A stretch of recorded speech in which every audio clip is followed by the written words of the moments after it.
Théâtre d'un nombre de protestations depuis le retour du mouvement Black Lives Matter au début de cette année. Les protestations ont recommencé de plus belle depuis le meurtre d'un jeune homme noir de 18 ans par la police. La police dit avoir été envoyée dans le quartier après un signalement de la présence d'un jeune homme armé d'un pistolet. Un policier l'a poursuivi avant de le tuer en lui tirant dessus. Vendredi soir à Rochester, dans l'État de New York, une grande manifestation a eu lieu. La manifestation était largement pacifique, mais un certain nombre de cas de vandalisme ont aussi été signalés. Les médias sociaux ont montré des vidéos de manifestants entrant violemment dans un restaurant. La police a dit que 11 personnes avaient été arrêtées. Et selon la police, 3 policiers dans les affrontements.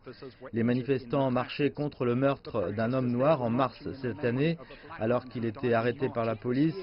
La police a placé une capuche sur sa tête et il est mort quelques jours plus tard. Portland, dans l'Oregon, a vu des manifestations vendredi soir pour la 100e nuit consécutive. Durant les clashs avec la police, 27 personnes ont été arrêtées. Louisville, dans le Kentucky, a été le théâtre des plus grandes manifestations samedi. C'est aussi le week-end du Kentucky Derby, la plus grande course de chevaux des États-Unis. La course devait avoir normalement lieu en mai, mais avait été reportée à cause du coronavirus. Les manifestants marchaient pour Breonna Taylor, qui a été tuée par la police durant un raid. Les manifestants ont demandé que les 2 officiers de police impliqués dans l'opération soient punis.